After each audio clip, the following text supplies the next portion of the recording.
Alors, aujourd'hui, on va parler de Transdigm. Bienvenue Stop Invest, la chaîne des tops d'investissement. Ici, on parle essentiellement d'entreprises de qualité. Donc, je le lance ici dans le prompt.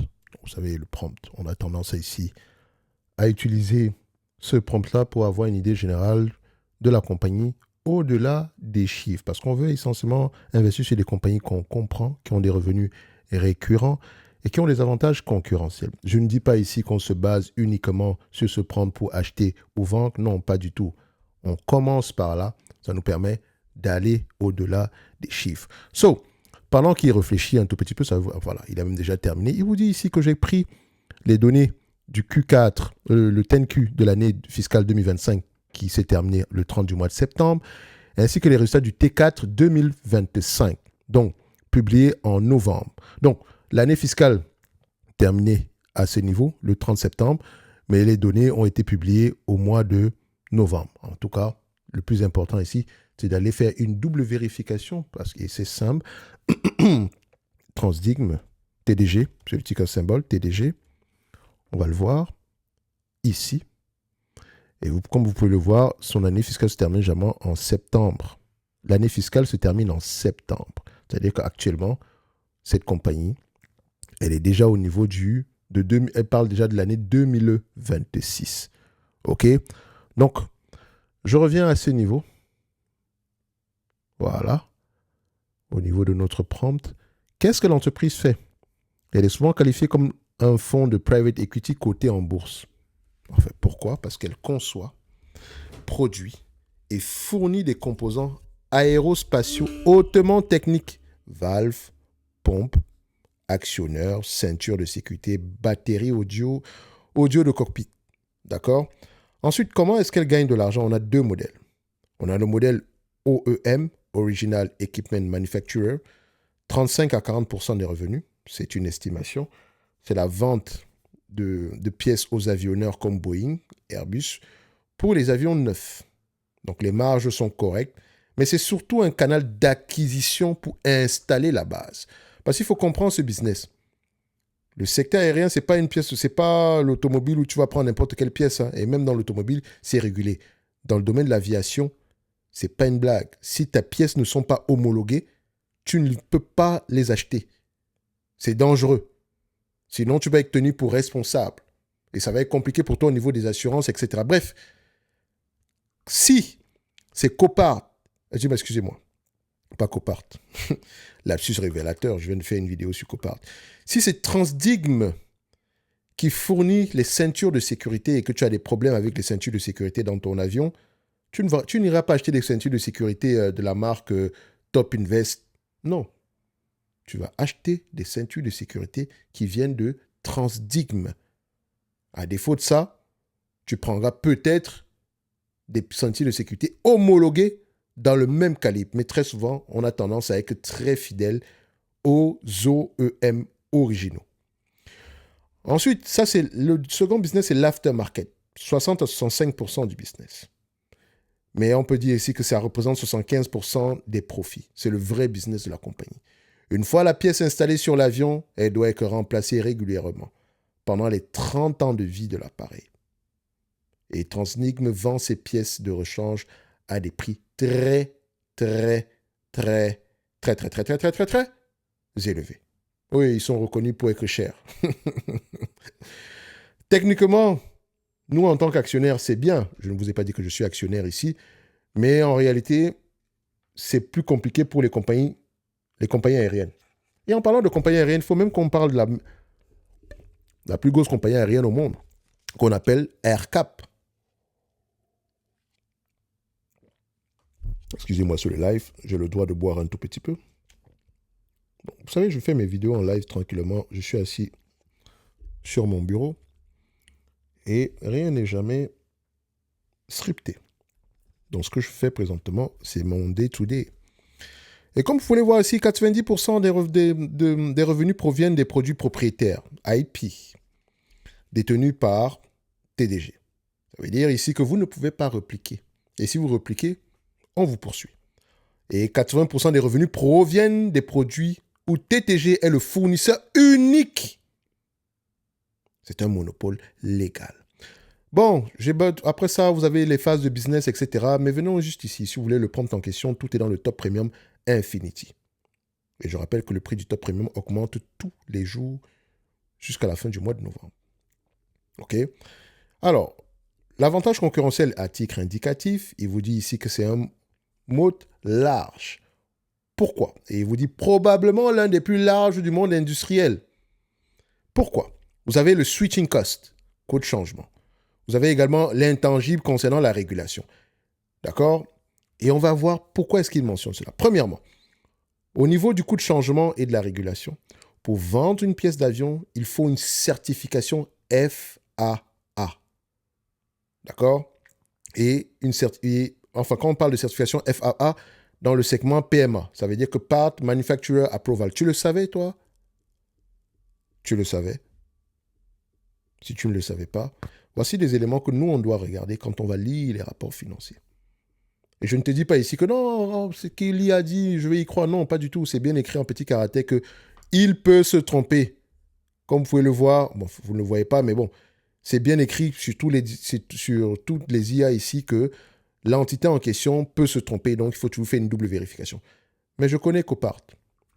Et ça, c'est l'avantage. C'est pour ça que quand je lis tous ces éléments-là, 80% sont vrais. Je n'ai pas dit 100%, je m'en fous, je n'ai pas envie d'avoir 100%. Le plus important ici, c'est qu'on ne commence pas sur une feuille blanche.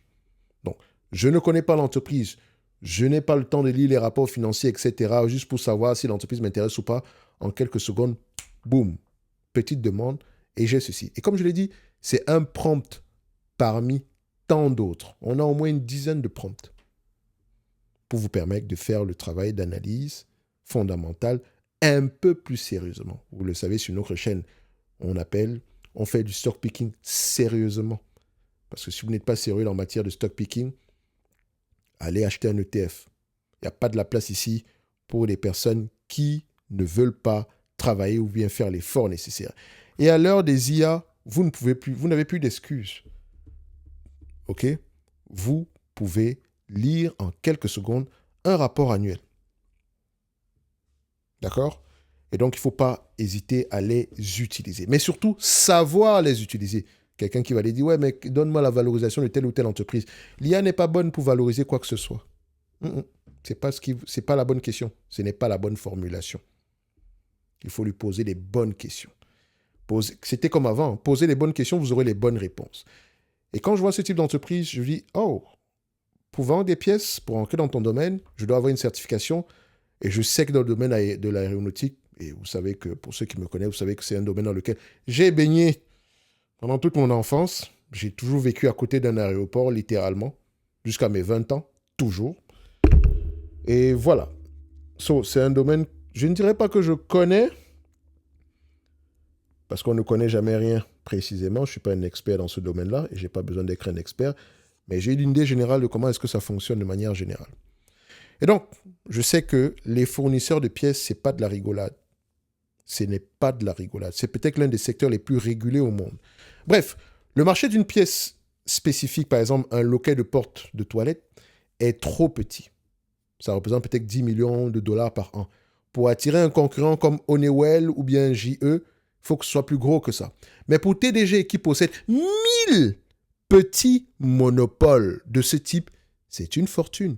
Aucun concurrent rationnel ne dépensera 2 millions en R&D pour attaquer un marché de 10 millions. Tu vois? Tu vois les retombées? Tu comprends maintenant pourquoi est-ce que... je vais encore parler de Copart, excusez-moi. En fait, je viens de terminer une analyse sur Copart. J'ai lu les rapports financiers, écouté les conférences calls dont c'est dans ma tête depuis très longtemps. Et dans le cadre ici du top premium du marathon, on m'a posé 1 milliard de questions par rapport à Copart. J'espère maintenant que vous êtes satisfait. Vous avez une vidéo dédiée par rapport à Copart individuel. Ensuite, sur 80% des revenus, TDG est le seul fournisseur au monde. Si vous voulez la pièce, vous devez passer par eux. Ils n'ont pas de département. Vente agressive, etc. Non, ils ont un département prise de commande. Et tu peux faire la double vérification. Prénom, Meta AI. Non, je dis même Meta AI. Monopole, etc. Rationaliser. Après, tu peux aller vérifier l'information en question sur peut-être ChatGPT pour avoir une idée générale de si c'est vrai ou pas. D'accord? Tu demandes des informations factuelles de premier ordre et il te donnera l'information qui va avec. OK? Alors, pour revenir à notre analyse ici, Transig m'affiche une performance financière robuste au terme de son exercice 2025, portée par une croissance à 2 chiffres de ses revenus et une expansion parallèle de ses bénéfices ajustés. L'entreprise bénéficie de la résilience de son segment après-vente, on en a parlé tantôt, et de la défense, d'accord? J'ai bien dit, et de la défense. Donc, quand on parle du segment après-vente, c'est le OEM, enfin, c'est le aftermarket. Mais également, vous avez le segment ici de la défense, donc, parce qu'on n'a pas que l'aéronautique, on n'a pas que l'aviation, l'aéronautique civile, c'est surtout le segment défense avec tout ce qui... Vous savez que la thématique défense aujourd'hui est l'une des thématiques les plus intéressantes en bourse en date d'aujourd'hui, avec le conflit en Ukraine, etc. Donc, la prévente et de la défense compensant la volatilité de l'équipement OEM. Et quand on parle ici du segment équipement OEM ici, c'est surtout Boeing, Airbus, c'est au ralenti. Non, attention, quand on dit c'est au ralenti, ça ne veut pas dire que c'est forcément mauvais. Non, pas du tout.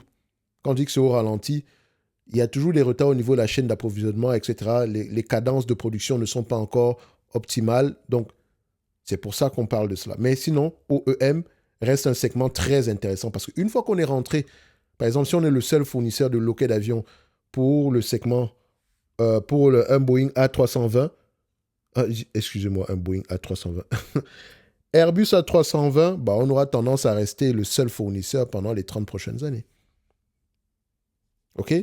Donc, les perspectives pour l'exercice 2026 sont orientées vers une accélération de la croissance organique, soutenue par un... Et attention, quand on parle de croissance organique, prix ou volume? C'est la question que tu dois te poser. Si c'est prix plus que volume, fais attention. Parce que oui, Transig met un avantage, un pricing power, mais ils en abusent littéralement. Pour le moment, les compagnies payent, mais on ne le fera pas jusqu'à la fin des temps. So, croissance organique soutenue par un carnet de commandes commerciales en hausse, bien que la structure de coûts nécessite une surveillance.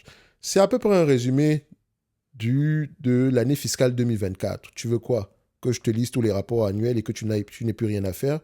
Tu peux aller lire, écouter les conférences calls et tu verras que tout ce que je te mentionne ici, on tombe à peu près sur la même réponse, de manière générale.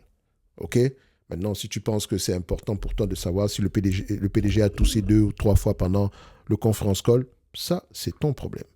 Maintenant, si on doit parler de cette compagnie au-delà des chiffres, je ne vais pas avoir tendance à regarder les marges. Elles sont bonnes. D'accord? Si ça t'intéresse, va regarder. Cette compagnie, 25 fois les bénéfices. Elle va s'échanger. OK? Et si c'est le cas, c'est un business qui est prévisible également. Pendant la pandémie, c'était un tout petit peu lent, mais comme tu peux le voir ici, l'analyse scorecard, pendant la pandémie, c'était compliqué. C'est normal.